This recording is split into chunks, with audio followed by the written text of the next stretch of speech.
La parole est à Madame Jeanine Dubié pour le groupe RDP.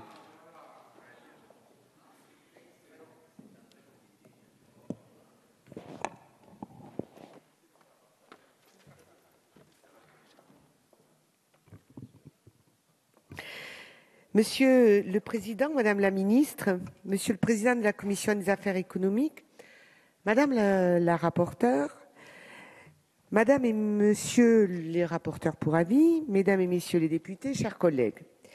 La révolution numérique transforme notre économie comme notre société.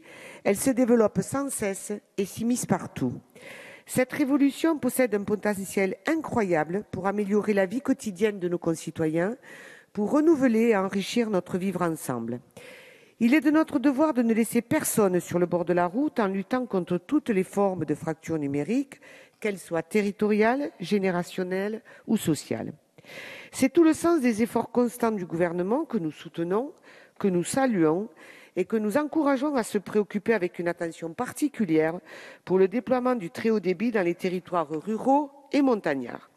Pour autant, cette révolution numérique inquiète. Elle inquiète légitimement pour de nombreuses raisons. Si la première grande loi fondatrice et régulatrice du droit de l'Internet porte le nom de Loi pour la confiance dans l'économie numérique, la fameuse LCEN de 2004, c'est que le législateur avait déjà l'intuition, il y a plus de 10 ans, que la révolution numérique ne pourrait pas réussir si elle ne s'accompagnait pas d'un climat de confiance pour nos concitoyens. Concernant les ondes électromagnétiques, de nombreuses peurs se sont manifestées très tôt et le moins que l'on puisse dire, c'est que les pouvoirs publics n'ont pas pris les mesures nécessaires pour mettre en place un climat de confiance.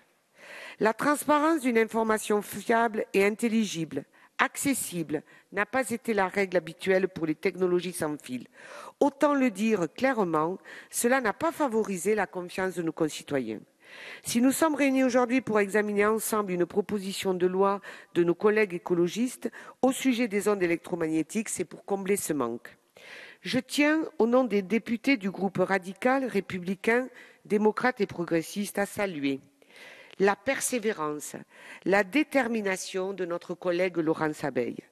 Le texte de la proposition de loi que nous allons examiner est l'aboutissement d'un excellent travail parlementaire qu'elle a mené de main de maître avec lucidité et clairvoyance.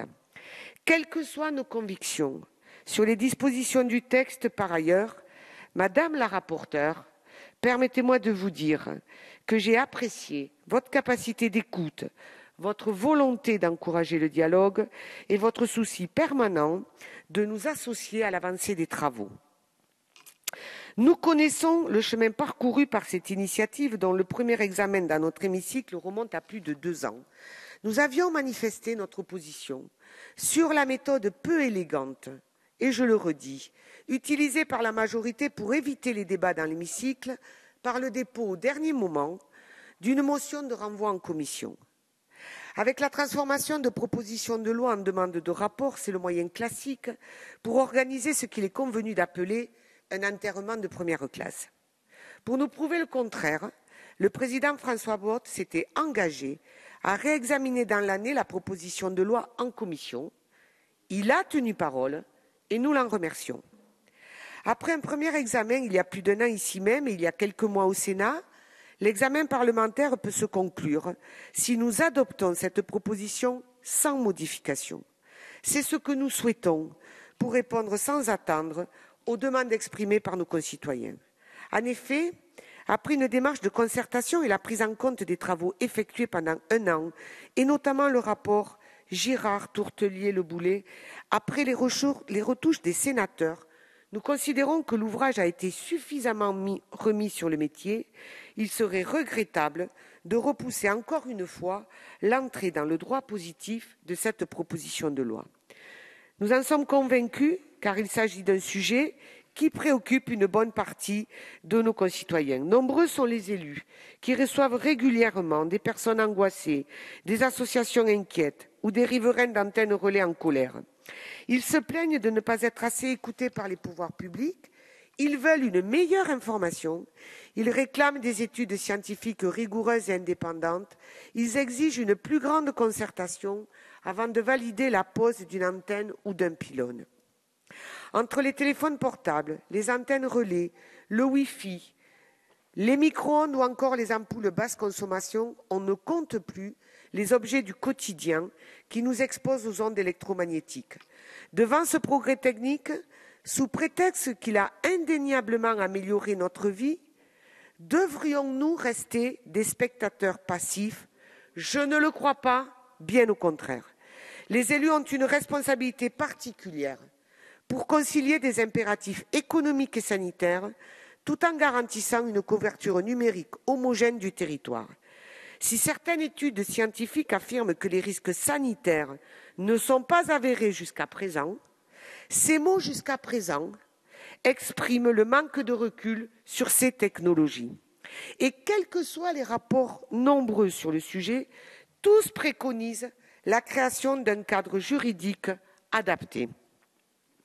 Pour répondre aux craintes, il ne s'agit évidemment pas de tout interdire, de nier la valeur du progrès, mais de voter une loi favorisant la transparence, le débat public et l'avancée de la recherche scientifique. Aujourd'hui, nous savons qu'il existe des risques sur l'utilisation intensive des téléphones mobiles sans oreillette. C'est aussi sur ce point que nous devons insister. La pédagogie et l'information du consommateur sur les risques liés à l'utilisation intensive du téléphone mobile. Le texte que nous examinons aujourd'hui nous semble être un bon compromis qui permettra d'encadrer l'exposition du public aux ondes électromagnétiques sans pour autant entraver le déploiement du très haut débit. Pour ce faire, l'Agence nationale des fréquences, l'ANFR, aura une mission de vérification de sobriété de l'exposition de la population. Le pouvoir du maire ou du président de l'établissement public de coopération intercommunale sera renforcé dans une procédure de concertation et d'information plus transparente au moment de l'installation des antennes relais.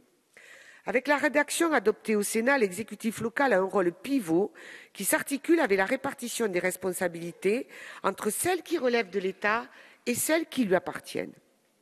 En commission au Sénat, un amendement confie en effet au maire ou au président de l'EPCI l'initiative de la procédure de concertation et d'information préalable du public. Ce rôle a été encore renforcé en séance publique, les informations relatives aux installations couvertes par la procédure d'information et de concertation étant mises à la disposition du public par les moyens qu'il juge appropriés.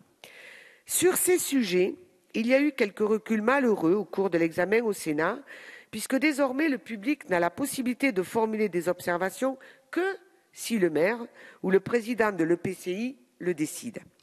Enfin, le maire ou le président de l'EPCI partage avec le représentant de l'État dans le département l'initiative de la médiation départementale.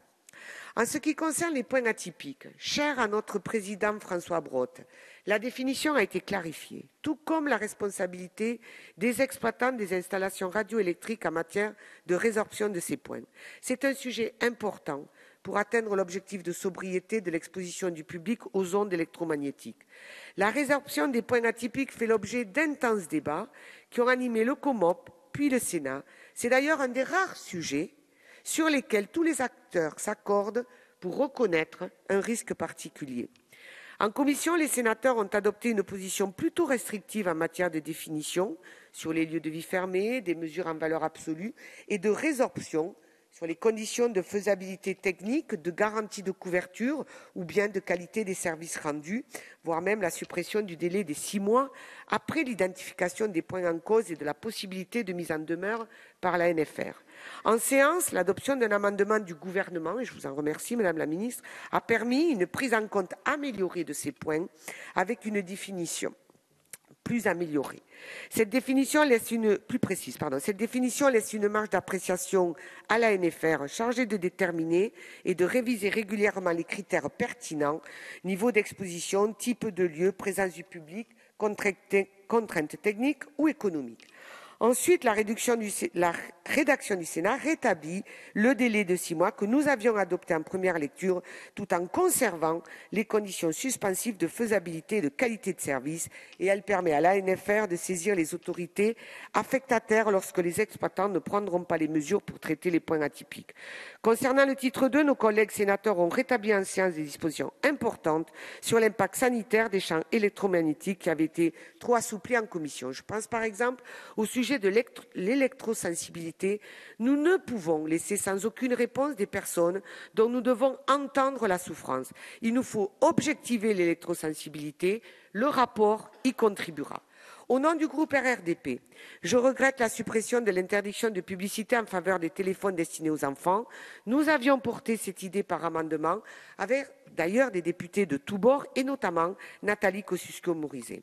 Au final, la proposition de loi dans sa rédaction actuelle contient de bonnes dispositions et nous la soutenons. C'est un texte qui met l'accent sur l'obligation de concertation au niveau local et une information transparente sur les lieux de présence des antennes. Dans ces conditions, le groupe RRDP votera cette proposition de loi. Je vous remercie. Merci Madame Dubié.